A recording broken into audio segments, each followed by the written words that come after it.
Hello and welcome to the Hollywood Knitter Vidcast. My name is Allison and I will be your host. I'm recording from my home in Los Angeles, California on Saturday, April 20th, 2024. And it's been probably about 2 months since I last podcasted. It's been busy. Personally, busy knitting wise. So let's get into it. I have a lot to share with you today. First off, let's start with FOs, and let's start with the one I'm wearing. I am wearing my Salty Air tee. I will just show you up close. I'm going to insert a little video right over here where I'm modeling it standing up, but rather than stand up, I'll do that. But it's a beautiful t-shirt. It's the Salty Air tee by Samantha Guerin. And I took me about a little over a month to knit, 5 weeks or so, and it is knit in Zombie Yarns Gutsy, which is a 51% cotton, 49% bamboo. This is a discontinued yarn. I know the dyer does not knit anymore. I picked it up as a steal at Stitches West a few years ago when she was destashed. She was going out of dyeing. She was stopping that, and she destashed all her yarns for like $5 a skein. I have many a quantity. My last yarn, if you remember, was a Zombie Yarns, my last sweater. And so this is another yarn from that. And so this used 2 skeins, about 860 yards in the Rusty, it's called Rusty Hinge. And it's this really cool, peachy pale here.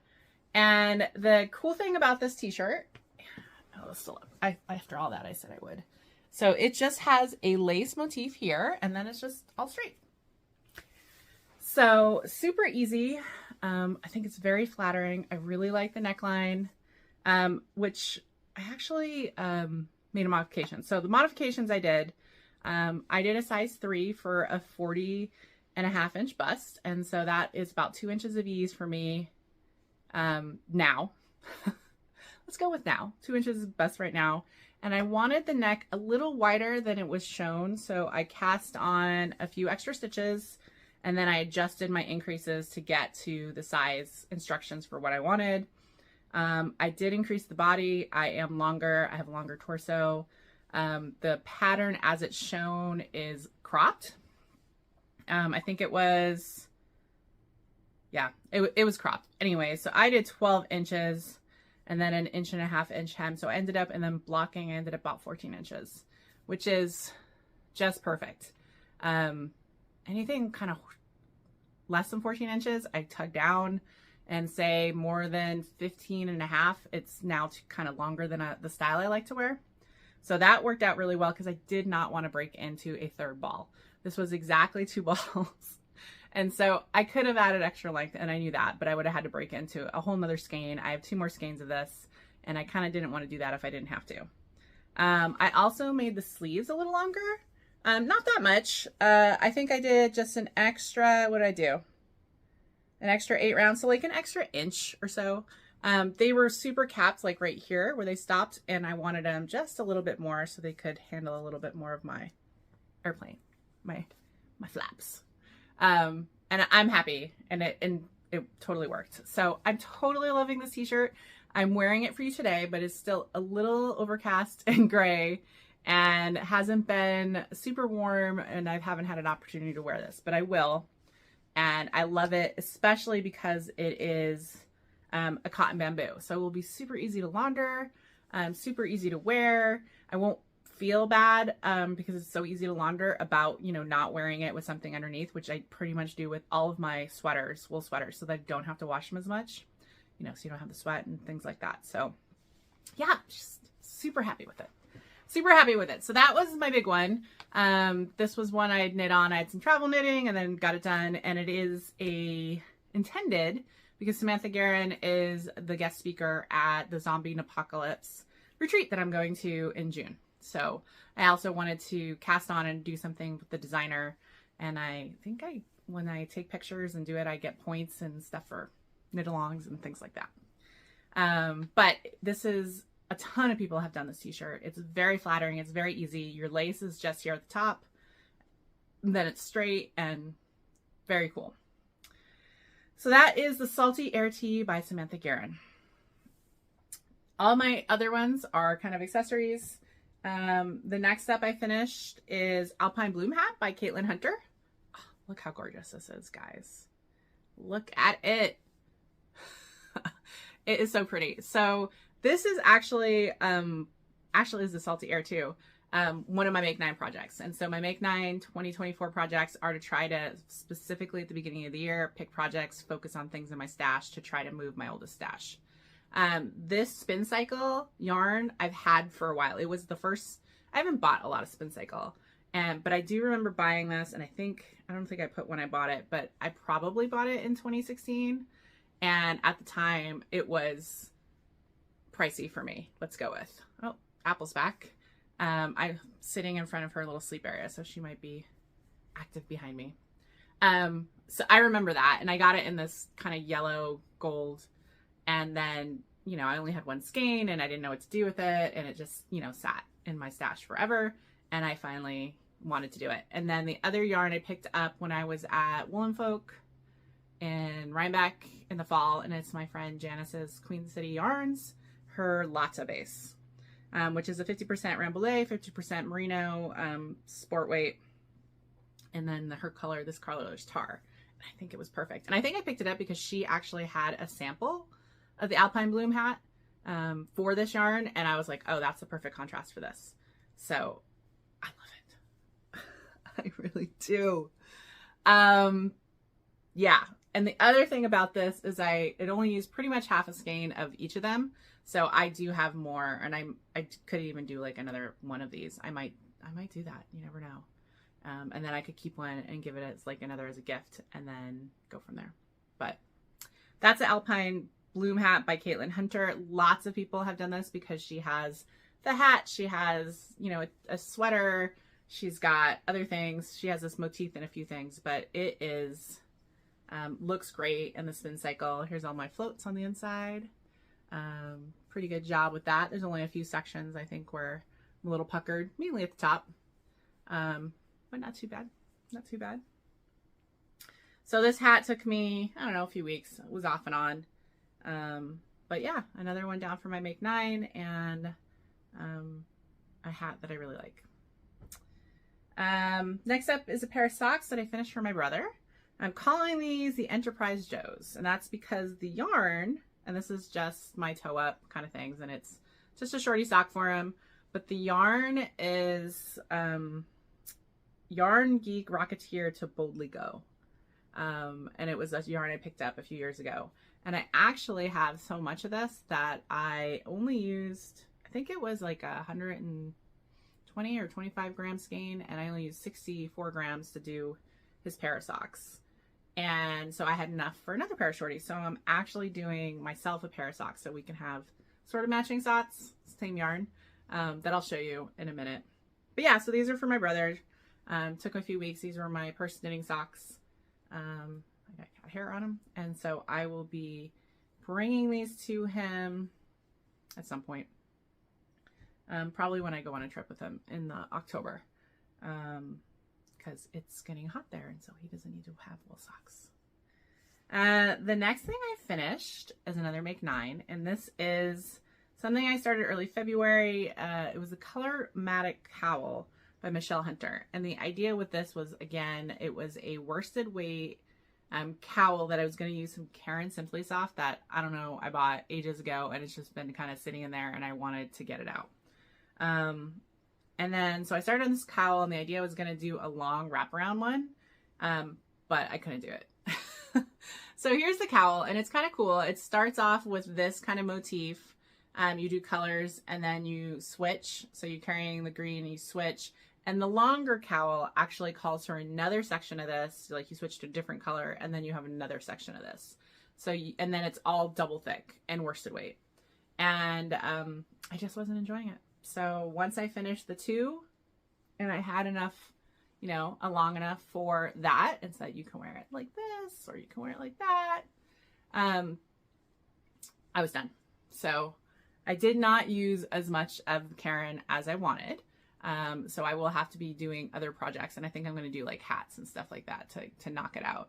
I'm going to be on a charity hat kick probably the latter part of the year to kind of boost my charity hats because I haven't been doing any lately.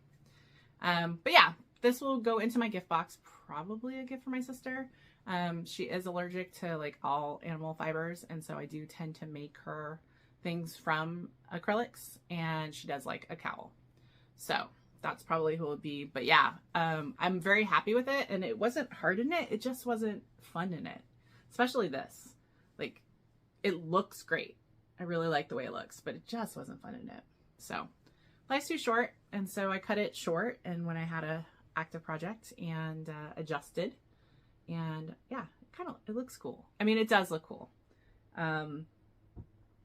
but just didn't quite use as much of my Caron Simply Soft as I wanted. But it is a paid pattern. As I said, it's the Colormatic pattern, Colormatic cowl, and it is really cool. The last thing I finished is, I'm calling my DT hat. It is a kind of a combo of the DT hat, double thick hat, which is a free pattern on Ravelry, and the Musselburgh, which is by Zilda Teague, which is a paid pattern.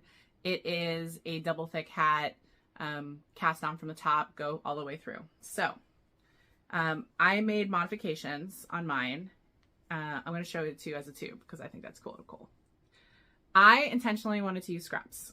Again, trying to get some of my sock yarn scraps out. I really love this. I have a pair of socks in this. It is, the yarn is white Birch Fiber Arts, and orange is the new black. This is Mad Tosh sock, and then this is an opal. I was with some friends, and they had done, or some of them had done, a lot of Musselburghs. And so they had kind of their own way of doing it. And so this is 1x1 rib in the middle. So you do the stockinette, and so in the normal pattern is this, it's stockinette all the way, and then you decrease. Some people do it with all just one color. Some people do it in 2 colors.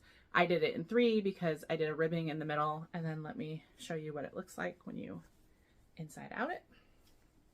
And so it is a double thick hat. It is kind of ingenious-ish.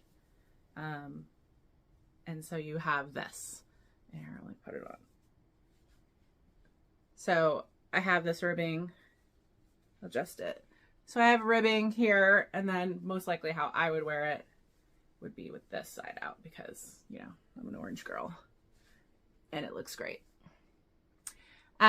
The other modification, so when I saw a lot of people have done the Musselburgh, but what I didn't like about the Musselburgh is it seemed like it had too pointy a top for me. So I adjusted mine, and instead of 4 decreases like that pattern has, I did mine in 5s. I sort of just, you know, made it up as I went and adjusted it, and went from there. And so, yeah. And then the numbers, I forget what my numbers are, but I think it was like 7 inches of this, 4 inches of ribbing, 7 inches of hat. And for me, as you can see, that is kind of a beanie. A lot of people do it and do it a little longer, have it a little slouchier. I don't need another hat, but this yarn is for me. So this is one I will keep, but I like the pattern, and I definitely could see myself making another hat for, like, say, some people in my family and stuff like that. Like, they, you know, live in a place where it's colder and could use a double thick hat. And it's a lot of mindless because it's a lot of stockinette, and then you don't have to do the ribbing. The ribbing was, you know, 1x1 ribbing, not hard, but time consuming. And then, yeah. So yeah, pretty happy with it. I like the stripes on that. And then this kind of got, you know, this kind of weird pulley kind of effect on the sock, which I liked too. So yeah, I'm happy with it. So if you're looking for a hat, or I'm sure a lot of you have done Musselburghs, but if you're looking for something like that, it is, once you get it started, and Izolda has a very detailed pattern. A lot of people have done it. And the way she does it is you kind of just find a needle, you do like a ring cast on or something. I forget what it's called, but basically you create a cast on and you pull a hole and it pulls it tight. And you kind of just do the first inch, and then you take your gauge, and then based on that, she can give you the numbers for increases and things like that. I have to say that initially following that, my hat was too big, and so I did have to rip it back and do some more, but that could have just been me measuring my gauge, or me liking a tighter hat, or whatever. But you can adjust as you go. And yeah, and then it's easy. And I've seen a lot. My friend Pam was making me one at the Virginia Beach Knitting Retreat, and she finished it. I was there, and she was, you know, showing it to me. Hers was definitely more on the slouchier kind, but it was just beautiful because this is like perfect for, you know, that single skein of sock yarn or fingering weight or whatever. And you can adjust it. That's the thing, is you can adjust the pattern for other weights. So you could do it in a DK, you could do it in a sport, you could, yeah, it's very cool. So those are all of my FOs that I've done in the past 2 months, and I'm pretty happy with them. Now, what have I cast on? What have I cast on? I'm going to show you my socks. So I had said that yarn that I had knit my brother's out of, I wanted to do my own. And so I cast on the Leap Year sock by Summer Lee, and I love Summer Lee. If you don't follow her, I first saw her on Instagram because she does beautiful photography. She designs a very cute socks. She's a sock designer specifically. And she recently started a podcast, and she gave a free pattern for Leap Day, or yeah. And so I got it, and then I kind of cast on. Now, hers are from the top down, so it's really inspired by, I'm not using her numbers or anything like that. But it is just kind of a slip stitch pattern and then ribbing, and then you can see I am using the same yarn, and then I have a contrasting toe, heel, and the way her pattern is she has these kind of stripes up there. And so mine's sort of inspired by that pattern. But yeah, so I have one of the socks done. I have a little bit done on the other one. These are in my purse, and so they're coming with me, and I knit on them at work, and then I'll get to a point where, you know, the heel I usually do at home and that kind of thing. So yeah, and I should have just enough to finish it, and then I'll have some matching socks with my brother. Exciting. So I'll probably finish that in the next few weeks. You know, some weeks I get a lot on it, or, you know, and then others not so much. But it is relatively mindless. And so I have had a few opportunities where I had unexpectedly had some of the guys who work under me out sick, and so I had to cover some stuff in the field, which I haven't done in a while. But one of the things I do like covering in the field is that I can stand around and knit, and so I was able to knit like I was doing an inspection or watching an inspection, and I was able to knit for like 2 hours. It was nice. The other thing that I cast on is another Make 9, and this is specifically a Stash Buster, and it is a shawl by Stephen West. It's called the Sky Storm, and I like Stephen West shawls, and I like, let's see if I have a picture. Yeah, this is kind of his typical kind of gradient shawl, 3 skeins of yarn. I'm making mine a little smaller, and I'm using stash yarn. So the yarns I'm using, what am I using? 3 Irish Girls Adorn Luxe. That's this color here. Now I'm into a darker color. I'm using this one. It's the Muse 2320 Mockingbird. I got it ZK 2022 in the goodie bag. And then this one, the final one on the edge will be Invictus Yarns and Revved. And I got this at Knockers 2017. So this is the old one, and then the 3 Irish Girls is the old one because it's 2017, and then pairing them to make a 3-color. Now, this is not my colors at all. And to be fair, I don't wear shawls too much, and so I'm pretty happy with the shawls I have.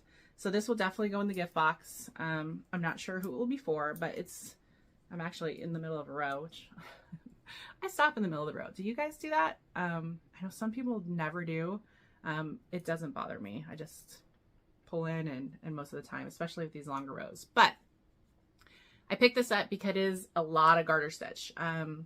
Very easy pattern. I was looking for something. I'm going to a retreat next weekend, and I wanted a relatively easy knitting garter stitch like that. And so that's why I cast this on. So yeah, I will work on it, and I'd be happy to get some more old stash out, and then have a great shawl that I'll gift for somebody. As I said, it'll go in my gift box, and I'll find someone for it eventually. The last thing I cast on is just this week, and after I was trying to get like a lot of the DK hat and the cowl, I wanted to get them off the needles before I started another big project. So I've cast on for my next sweater, because that's what you do when you're going into summer, wool sweaters. I'm going to be doing the Shocking Stripes by Tori Yu, and she actually had another tee come out this week, and I don't know if I have a picture. Oh, there's a picture. And this is a pattern that a lot of my knitting friends have done, and they love theirs, and I've actually tried one on at Rhinebeck with my friend Emily's, and it was awesome. And then my friend Jamie did another beautiful one, and my friend Liz is doing one, and I'm crossing fingers I should be at Rhinebeck again this year and staying in a house with them. And so I wanted to have a Shocking Stripes there too, so we can all wear our Shocking Stripes. And I, to be honest, picked up this yarn at Wool & Folk in Rhinebeck kind of for this. And so I'm knitting it with the Cautiva 100% wool. This is a Spanish wool, very affordable, that I picked up.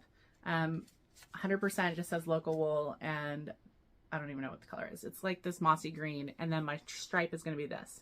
So my sweater will be very muted, which I like. And if you go on, she has other ones who do like a really bright pop of color and things like that. But I'm loving the yarn so far. And here, I only cast on the collar. It's a double thick collar, and I literally I'm doing the short rows for the back of the neck right now.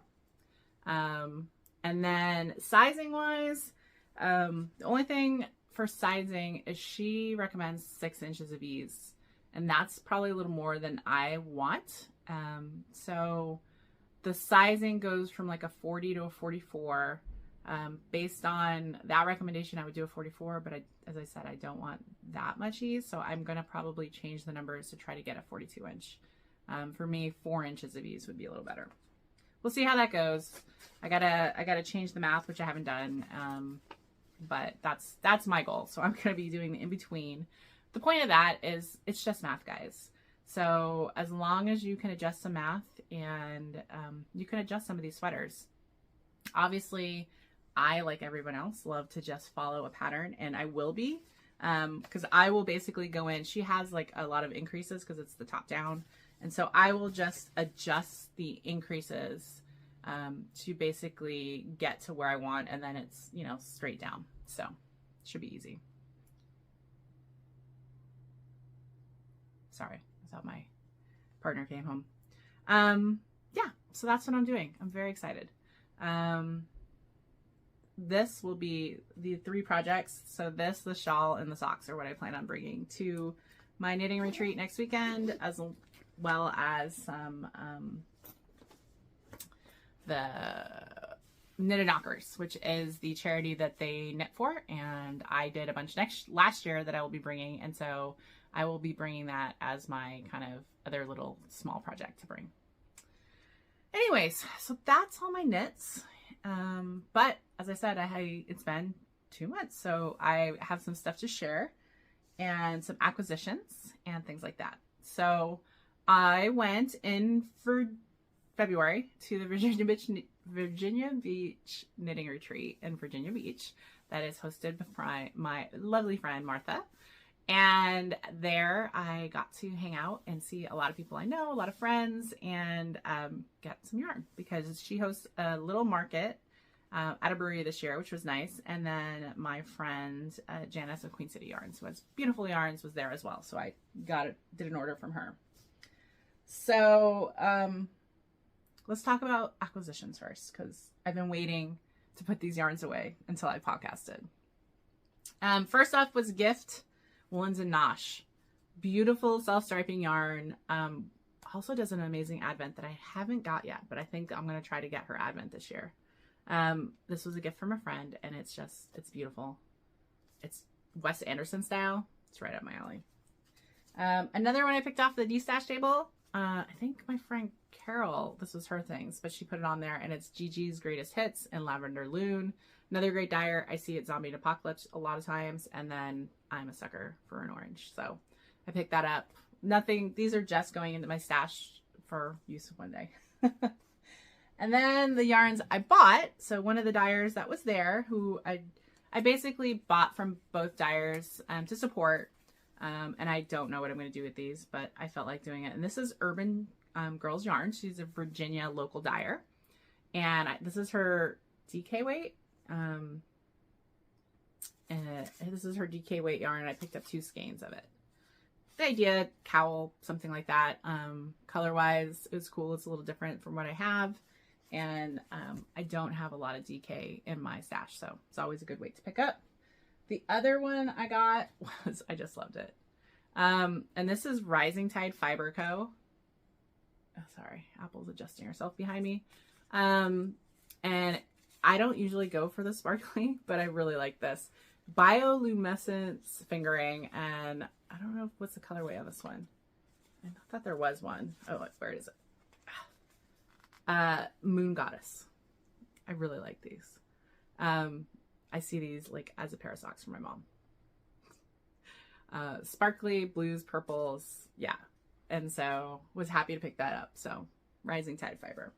So those were my 2, and then I did a special order from my friend Janice, because she was about to debut, which is now available for everyone, a new yarn base. It's called Coleman Light, and it's a silk linen. 65% silk, 35% linen. She has this in a DK weight, and then she got it in the, or special ordered it, and this is something you can only get from her, in a fingering weight, and it's just lovely. It is, I picked up, special ordered 3 skeins, and this beautiful, it's called Juniper, and it's obviously a tealy blue. It is not a color I've picked up before, and I have 3 skeins and more than enough, and I think I'm actually going to do a longer sleeves fingering weight sweater eventually. This will be a while. But if you're in the market, I really love these silk linen blends, and there's some other dyers that do them, but hers are lovely. Either the DK, which is what I did my Andrea Mowry sweater in recently. That was, I'm not gonna remember. Anyways, I've used her DK weight, and it's lovely, and a lot of my friends have. And then this is the new fingering, so this will be lovely as well. I'm looking forward to using it and adding it to my stash. It's definitely going to be, I have some ideas, but it will be a few years before I cast it on. Let's be real. I have other sweaters I gotta go. I mean, I do, if I do 5, it's an amazing year. If I do 4, it's a good year of either what I consider sweaters, which is a combo of t-shirts and long sleeve. And so I think I've done 2 this year. So I'm on par with, you know, finishing 5 for the year. So that will be good. So sweater quantities, of which I have a few others in my stash, and some sweaters in my queue, take me a little while, which is why I need to slow it up, the stash enhancement, and maybe try to get a little bit more. I'm pretty much right where I want to be.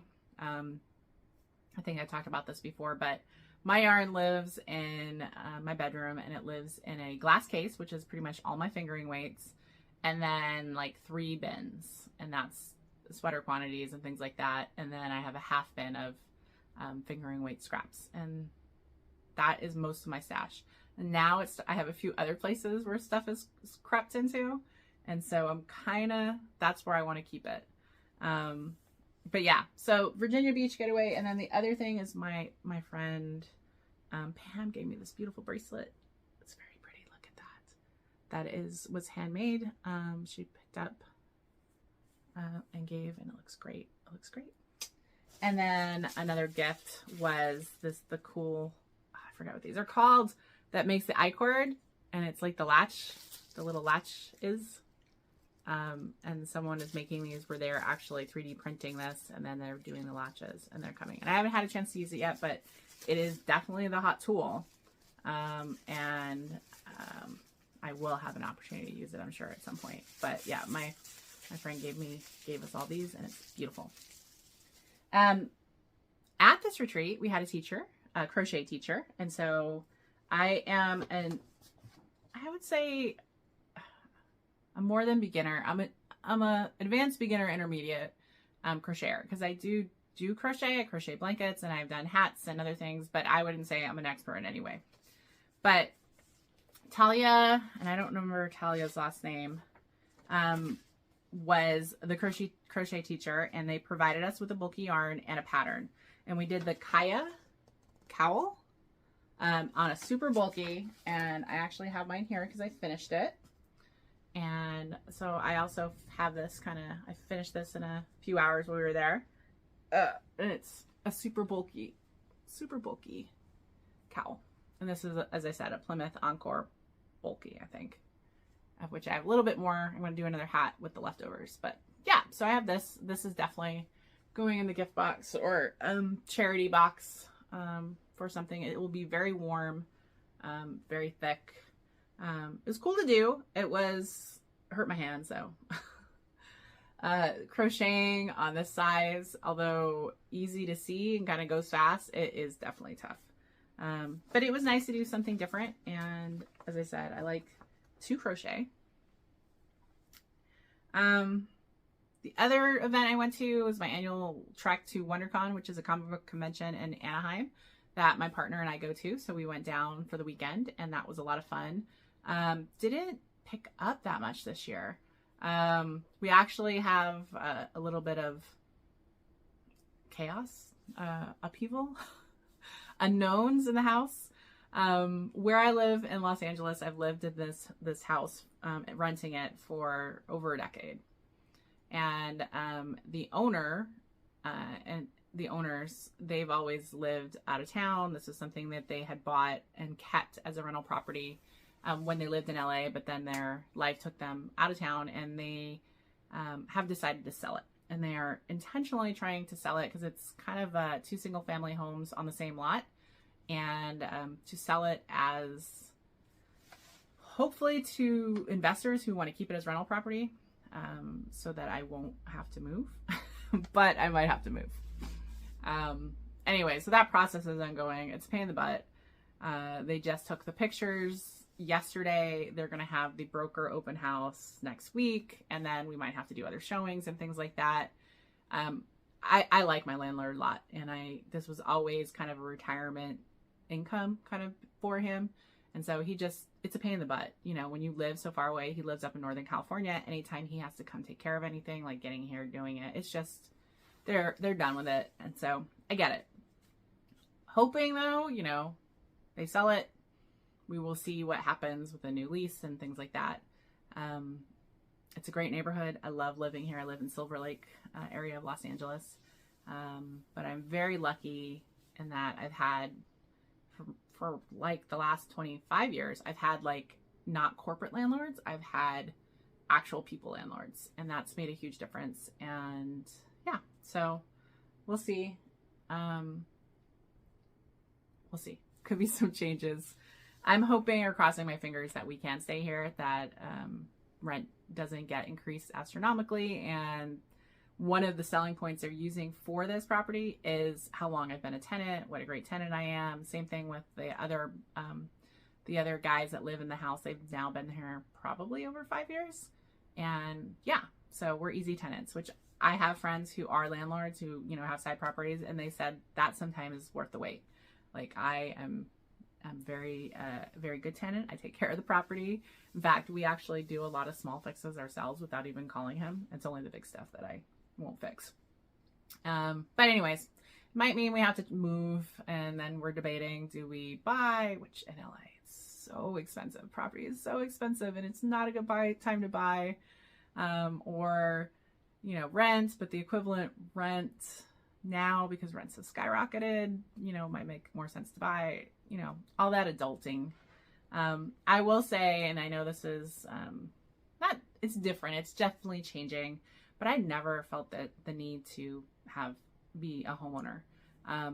That isn't where I stick my wealth, let's go with. I invest. And to me, I would prefer to do that. I don't like the idea of home ownership. I don't want to have to fix it myself. I don't want to have to figure out, you know, and call the people to do it.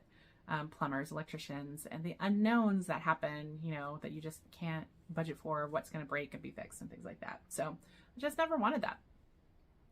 But it might make more sense fiscally, and I'm not the only one who gets to make the call. Yeah. So there's some background of what's happening with me. So crossing my fingers, best case scenario, sells fast, sells to investors who don't want to raise my rent that much and want me to stay here. That would be the best case. Worst case, they get someone, they want us both out. They give us, I've lived here long enough, they have to give me 60 days notice, and then I have to find another place to live. It is what it is.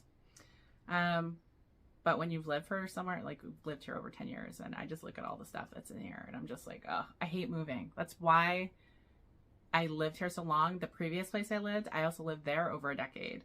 Like, I hate moving. I hate the process of moving. I hate it all. So, other things that have started up is it's soccer season. So we are season ticket holders to the local Los Angeles Football Club. And so we've gone to a few games of that, and that's always fun. And television, I'm always watching stuff. Like BritBox is currently what I'm watching. So like Death in Paradise, Vera, watching Hope Street, which is an interesting British show. That's my comfort. That's my comfort TV, is like British procedurals. The other thing we saw that recently, like this past week, was Fallout. That dropped on Amazon. My partner was a big video game, played most of them back in the day, and he was sometimes just tickled pink by all the Easter eggs that were in there as a throwback. As a non-player of it, I really enjoyed it. It was a post-apocalyptic kind of fantasy, very beautifully shot, kind of like this 1950s retro kind of vibe, and acting was great. We devoured it in less than a week, and it has been picked up for another season. And then we are late and sort of picking up. We are watching the second season of Picard right now. We are Star Trek fans, but we just, I don't know, we sometimes can take a few years before we get around to watching stuff.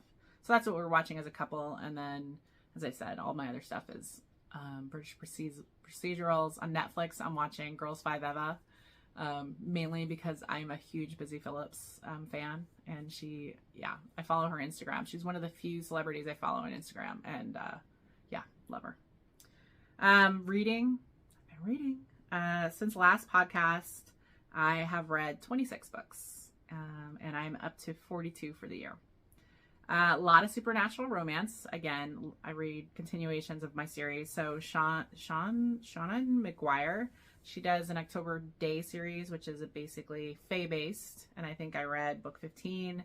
And then she does another series called Encrypted, which is more modern and set in that there are creatures that live among us. And there's a family that follows this, and I read book 8 and 9 on that.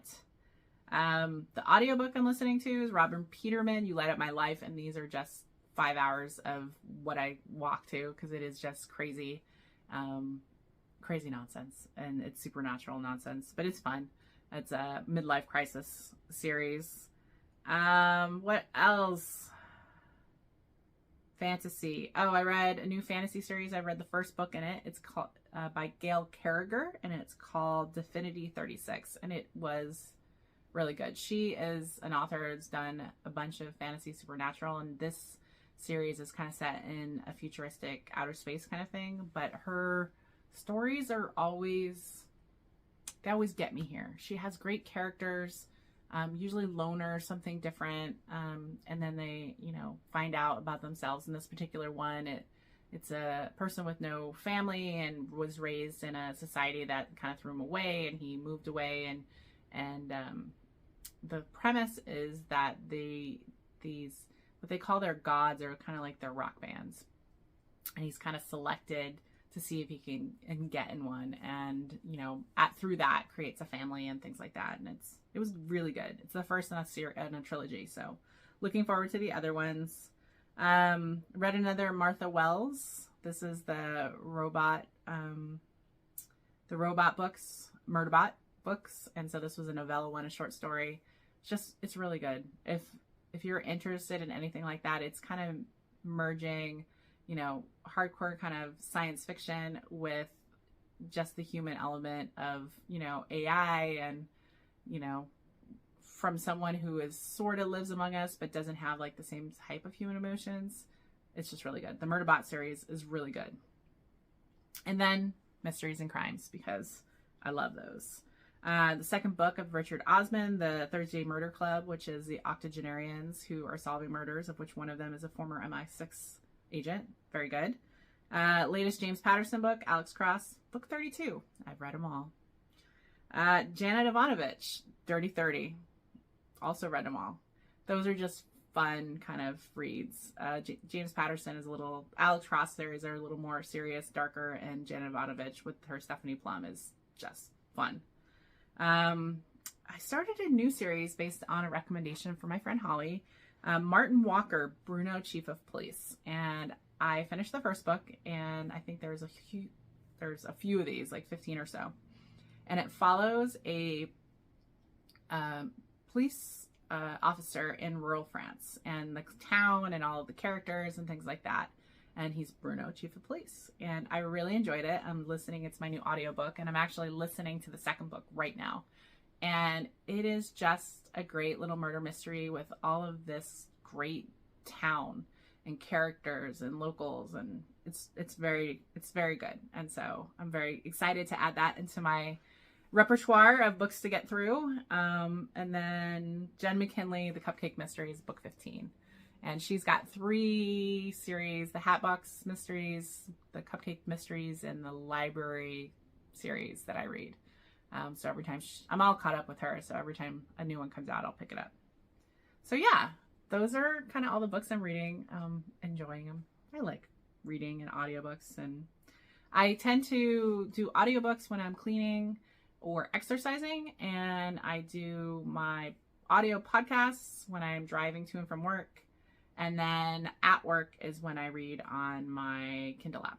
And so I usually get about a half hour to 45 minutes, depending if I can pull myself away from the chapter. So that's how I get all my reading done. Other stuff, as I said, I've been exercising, I've been hiking. The weather is getting nicer, so I go to Griffith Park, which is the largest kind of park in Los Angeles. It's kind of equivalent to Central Park in New York, and it's very close to me, and it's on my way home. And so I have been basically, to make sure I do it, changing, bringing my clothes to work, changing, and then going right to the park and getting it an hour and a half in, and then going home. And on last Friday, and I've been trying to get that twice a week, and last Friday I got a third one on, and I was meaning it to be a longer hike. I wanted to get like 5.5 miles up, and I kind of got up to a point, a hike I hadn't done in a while, and I stopped, and it was at the top of the climb, let's go with, and I was looking at the map they had there of, you know, the park, and I realized how close the Hollywood sign was. And I sort of knew it, but didn't quite know exactly how close. And so when I mapped it, I was like, oh, it's like a little less than a mile and a half from where I am to get to the Hollywood sign. And I've lived in Los Angeles since 1994, so 30 years, and I've never done the hike to the Hollywood sign. And I've hiked quite a bit in Griffith Park, just never did it for whatever reason. And so yeah, spur of the moment, I decided to do it. The shortest path from where I was took me, that I followed, and it was still a path, but most of the hiking I do in Griffith Park is fire roads or wide trails. And this started up as a fire road because it went to a water tank. There's a lot of water tanks in Griffith Park to handle fires and send water over the hill and feed the golf courses there, and etc. And I know that because I work for Water and Power, and you see them all the time, and I talk to the red guys who take care of them in the park and things like that. Anyways, wide path up to it, but then the last 3/4 of a mile to the fire road that goes up to the sign was like a go path. And I started going, I was like, it can't be that bad. And so I get like halfway through, and then I stopped, and I was like looking around, and I was like, if I fall, I'm tumbling down into that ravine, and nobody's going to find me for a while. Not that it's hard to stay lost in Griffith Park because there's just so many people who live in Los Angeles. So even though you seem alone, you're never alone. Like Griffith Park, I like hiking solo. I like hiking with not a lot of people around, which is why primarily I like to hike during the week as opposed to the weekends when there's a lot more people who go to the park. But even on the places I hike, which is, you know, up and remote, you know, I'll see on my hour and a half hike, I'll see 3, 4, 5 people. You know, it's not like I don't see anybody. But most of the time, you know, I'm by myself. But so even on this path, it was after I made that thought, I was like, let me stop. Let me put a pin in it. let me send a text to my partner, say if I don't text you in, the next hour, here's where I was, and I probably fell, and send the rangers after me. But then it was fine. I just went slow because, again, I was just doing my normal kind of hike, which is more for exercise, and I typically do a loop. And so I just bring my phone, my key fob, and a bottle of water. And if I'm going to do a serious hike, like up in the Angeles Forest or things like that, I'll bring a backpack with like emergency kind of stuff in it. And that wasn't the kind of hike I usually do because it's kind of on my way home. It's more just like, walking a loop. And so, yeah. And then right after I sent it, I passed a guy on the path and he had a backpack. It was very funny. Like, a lot of people were prepared, prepared hikers. Got off the goat path. It brings you out to a paved road, and then that paved road goes up to behind the Hollywood sign. So I did get up there. Quite a few tourists were doing it. Interesting. A lot of listening to the voices. A lot of international people were doing it. And that's all you can see. The Hollywood sign, you can only get up to the point behind it.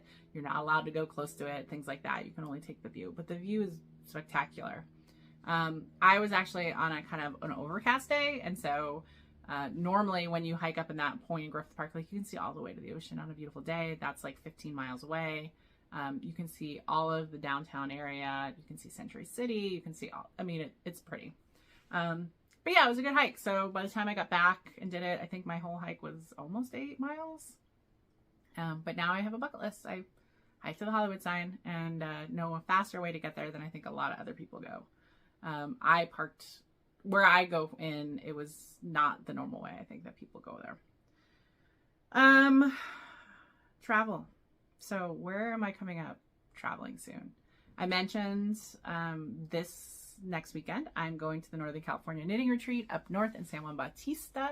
Going to see my friend Martha there. It will be exciting. It is the most relaxing of the retreats I go to. It is at a retreat center in San Juan Bautista, and you get there and you don't leave. All the food, they have a kitchen there. You get 3 square meals a day, and you sit around and knit, and it's lovely grounds. It's out in the kind of the farmland. So I usually will go for a walk, go for a little hike, sit around, knit. A lot of people bring a lot of snacks, and a lot of the same people have gone every year too. So you get to see friends that you only see at this.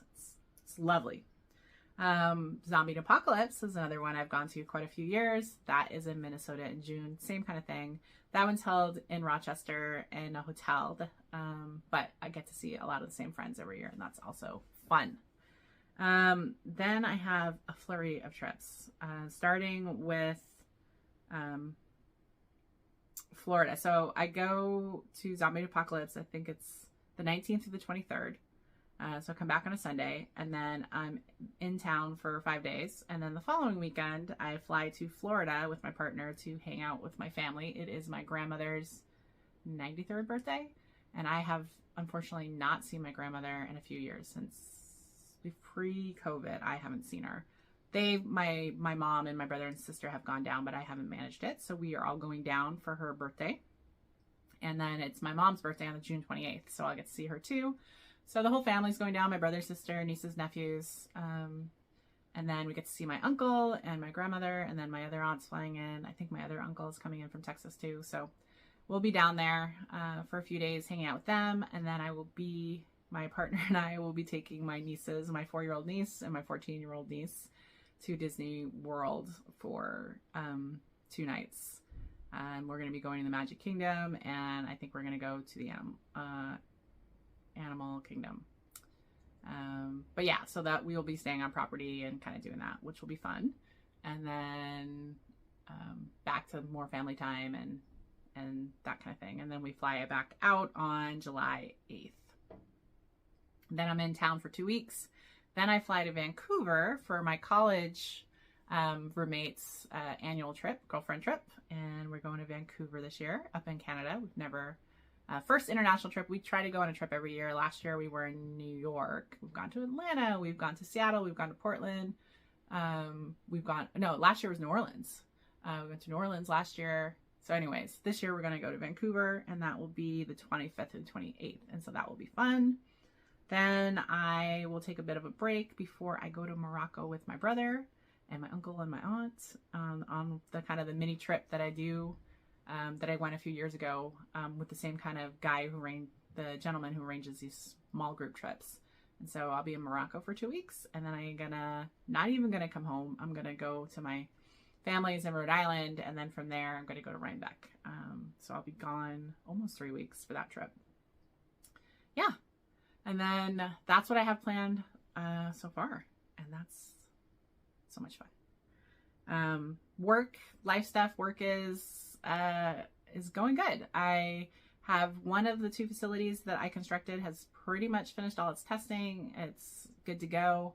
We are just finishing up the final kind of punch list, things like that, and waiting to put our application in for our permit to operate the facility.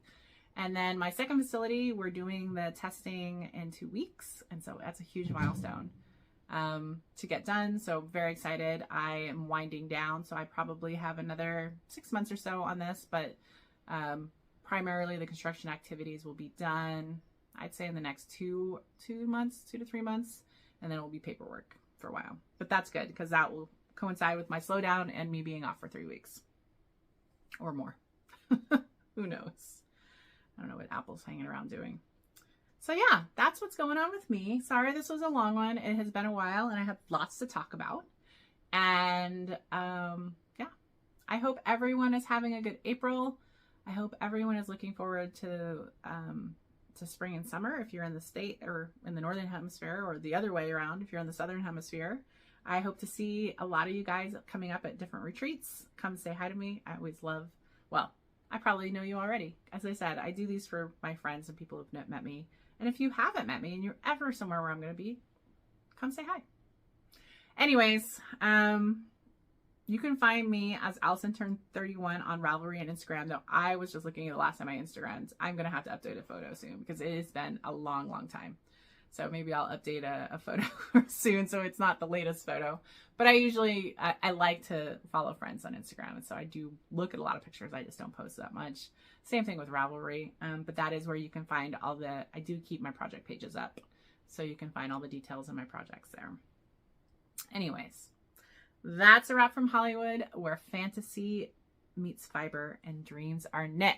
I hope everyone has a wonderful rest of their day. Bye from Apple too. Apple.